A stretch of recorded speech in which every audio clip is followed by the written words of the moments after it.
নমস্কার, শুভ সন্ধ্যা। আজ আমরা বেরিয়েছি একটু হাটের উদ্দেশ্যে। চলুন আজ আপনাদের নিয়ে যাই এক অন্যরকম জায়গায়, আমাদের প্রাণের মঙ্গলা হাটে। সপ্তাহে একদিন এই হাট বসে, কিন্তু এই হাটে এমন কিছু নেই যা পাওয়া যায় না। নানান রকম শাক, সবজি, সমস্ত কিছু পাওয়া যায়। জানেন তো, ছোটবেলায় আমি যখন খুব ছোট ছিলাম, তখন আমার দাদুর সঙ্গে আমি প্রতিদিন হাটে যেতাম। দাদু আমাকে অনেক কিছু কিনে দিত, মাথার বেড়ি, পায়ের নুপুর, সমস্ত কিছু যা চাইতাম সমস্ত কিছু কিনে দিত।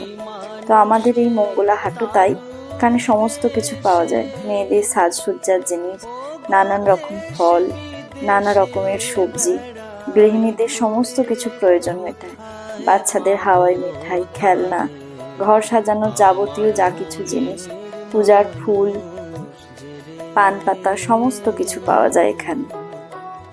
এখন তো শ্রাবণ মাস চলছে, তার কারণে সবুজ চুড়ি, সমস্ত কিছু পাওয়া যায় আমাদের এই মঙ্গলা হাটে। তার সঙ্গে পাওয়া যায় নানান রকমের ভাজা, জিলাপি, এমনকি মুদির দোকানও বসে আমাদের এই মঙ্গলা হাটে।